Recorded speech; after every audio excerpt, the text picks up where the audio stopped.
আপনারা কি হিয়ারিং নিয়ে যারা বিদেশে আছেন তারা কি খুবই দুশ্চিন্তার মধ্যে আছেন? আর কিন্তু কোনো চিন্তা নেই। আপনাদের জন্য নিয়ে এসেছি আজকের ভিডিওতে অত্যন্ত একটি জরুরি এবং অত্যন্ত স্বস্তির, অত্যন্ত সুখবর। তো ভিডিওটি শেষ পর্যন্ত দেখুন এবং ভিডিওটি ভালো লাগলে অবশ্যই চ্যানেলটি সাবস্ক্রাইব করুন এবং শেয়ার করুন, লাইক করুন এবং আপনাদের যদি কোনো বক্তব্য থাকে তাহলে কমেন্টে জানাতে নিশ্চয়ই ভুলবেন না। কোথা থেকে ভিডিওটি দেখছেন অবশ্যই জানাবেন এবং আপনাদের যে আলোচনা, আপনাদের যে প্রশ্ন, সেই প্রশ্ন উত্তরের পর্বে আমরা থাকব এবং আপনাদের প্রশ্নের উত্তর দিতে পারলে আমার নিজের ভালো লাগবে। তো চলুন বেশি দেরি না করে ভিডিওটির মূল পর্বে চলে যাই। নমস্কার বন্ধুরা, দ্য গ্লোরিয়াস বেঙ্গল চ্যানেলে আপনাদের সকলকে স্বাগত জানাই। আর আজকে আপনাদের জন্য নিয়ে চলে এসেছি একটি বিশেষ সুখবর, বলতে পারেন স্বস্তির খবর, যা আপনারা এতদিন ধরে অপেক্ষায় ছিলেন। মানে যে খবরটার জন্য আপনারা অপেক্ষায় ছিলেন এবং বিস্তর আলোচনা চলছিল যে বিষয়টা নিয়ে, এবং আপনারা বিভিন্ন জন যারা আমার এই ভিডিওটি দেখছেন বা বিদেশ, দেশ এবং আমাদের রাজ্য যেখান থেকেই আপনারা এই ভিডিওগুলো দেখছেন, তারা প্রতিনিয়তই বিভিন্ন ধরনের প্রশ্ন করেছেন যে আমরা বাইরে আছি কর্মসূত্রে, আমরা হিয়ারিংয়ে উপস্থিত হতে পারছি না, এর কি সলিউশন আছে? আমরা বাইরে আছি কর্মসূত্রে, কন্ট্রাকচুয়াল কর্মসূত্রে আছি, 2 বছরের জন্য কন্ট্রাক্টে আছি বা পড়াশোনার জন্য বাইরে আছি, আমরা হিয়ারিং এর নোটিশ পাওয়ার পরেও আমরা কিন্তু হিয়ারিং এ উপস্থিত থাকতে পারছি না।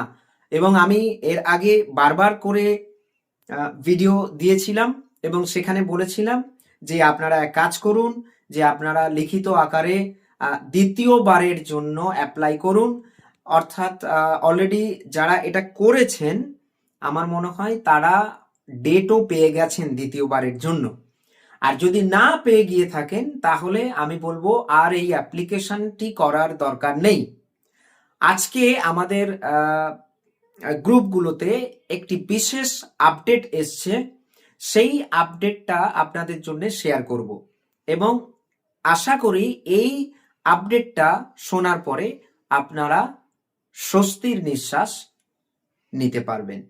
এই আপডেটে যাওয়ার আগে বলে রাখি যে বিদেশে বসবাসকারী মানে পশ্চিমবঙ্গের বাসিন্দা অথচ যারা কর্মসূত্রে বাইরে রয়েছেন তারা এই নোটিফিকেশনটা শুনুন। নোটিফিকেশনটি এসছে office of the chief electoral officer. Subject কি রয়েছে? Hearing for the electors residing abroad temporarily, unmapped and logical discrepancy cases. তারপরে কি বলা হচ্ছে? I am directed to inform that in case of electors who are temporarily residing abroad for the purpose of study, official engagement, medical or any other purpose are exempted from personally appearing during hearing. আমি আসছি পরে। Instead, these electors may send any authorized family member with proof of relation with the elector and submit any of the necessary documents as referred by the commission. তাহলে এই নোটিফিকেশনটা ECI এর তরফ থেকে এসেছে, অর্থাৎ এটাকে একটা কার্যকরী, অর্থাৎ আপনারা এতদিন ধরে যে বিষয়টা নিয়ে বলে আসছিলেন যে আমরা বাইরে রয়েছি, কিভাবে আমরা হিয়ারিং অ্যাটেন্ড করব, আমাদের পক্ষে হিয়ারিং অ্যাটেন্ড করা সম্ভবপর নয়, এই বিষয়টা আমরাও বুঝেছি এবং আমরাও বারবার করে আমাদের যে সুপারভাইজার রয়েছে, আমাদের যে এইআরও রয়েছে, তাদেরকে কিন্তু আমরা বারবার করে এটা জানিয়েছিলাম যে বাইরে থেকে আসা তাদের পক্ষে সম্ভবপর হচ্ছে না। এবং দেখুন 2 দিন আগে কি 3 দিন আগে আমি একটা ভিডিও দিয়েছিলাম, সেখানে বলেছিলাম যে আপনারা অ্যাপ্লিকেশন করুন এবং আপনাদের যে এপিক নাম্বারগুলো এবং কতজন বাইরে রয়েছেন, মানে কর্মসূত্রে হোক, পরিযায়ী শ্রমিক হোক, কতজন বাইরে রয়েছেন তাদের একটা লিস্ট কিন্তু আমরা দিয়েছিলাম এবং সেই লিস্টের পরেই কিন্তু এই পদক্ষেপ।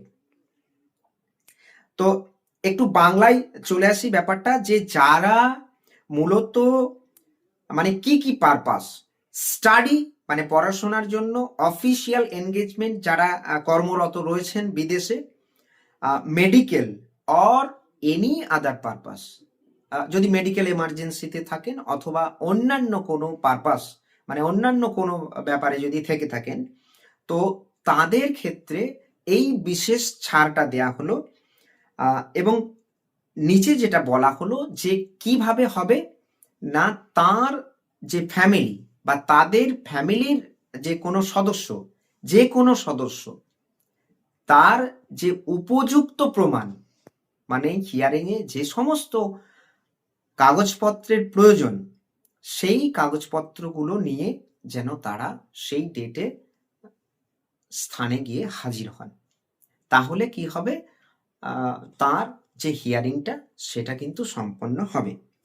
তো ইতিমধ্যেই আমার ভিডিওগুলো বিশেষ করে আমি দেখেছি যে একজন আমাকে জাপান থেকে কমেন্ট করেছিলেন, তিনিও বলেছেন যে আমার এইভাবে যাওয়া সম্ভবপর নয়। অবশ্যই এটা সম্ভব নয় বা সম্ভবপর নয়। এবং আরেকজন কুয়েত থেকে করেছিলেন, আরবিয়ান কান্ট্রি থেকে করেছিলেন আরেকজন, এবং ইন্ডিয়ার বিভিন্ন প্রান্ত থেকে অনেকেই করেছেন যে আমরা বাইরে রয়েছি, আমাদের পক্ষে এই মুহূর্তে যাওয়া সম্ভব নয়। এবং আমরা হয়তো ভাবছিলাম যে ইসিআই যদি এটা সিদ্ধান্ত না নেয় তাহলে মনে হয় এদের বা এনাদের নাম ফাইনাল লিস্টে থাকবে না। কিন্তু যাই হোক, অনেক আন্দোলন বলুন বা অনেক চর্চা বলুন, অনেক বলা বলি করে ইসিআই কিন্তু একটা জায়গায় একটা সিদ্ধান্তে এসছে। তো খুবই ভালো লাগলো এই খবরটা আপনাদের সাথে শেয়ার করতে পেরে, এবং আপডেট মানে অতি সত্বর এটি পাওয়া মাত্রই আমি কিন্তু এই আপডেটটা আপনাদের সাথে শেয়ার করছি। তো ভিডিওটি যদি ইনফরমেটিভ বলে মনে হয় আপনাদের কাছে, চ্যানেলটি সাবস্ক্রাইব করে রাখুন এই ধরনের গুরুত্বপূর্ণ নোটিফিকেশন বা গুরুত্বপূর্ণ বিষয়গুলোর আপডেট পেতে, এবং শেয়ার করুন। অবশ্যই কমেন্ট করতে ভুলবেন না। আমি চেষ্টা করি আপনাদের সমস্ত কমেন্টের রিপ্লাই দিতে, আপনাদের পাশে থাকতে। গোটা এশার প্রক্রিয়াতে আমি আপনাদের পাশে ছিলাম এবং আরও থাকবো, এবং এই ধরনের ইনফরমেশন আপনাদের সঙ্গে নিশ্চিতভাবে শেয়ার করব, এবং শুধু ইনফরমেশন নয়, সঠিক ইনফরমেশন আপনাদের সঙ্গে শেয়ার করব।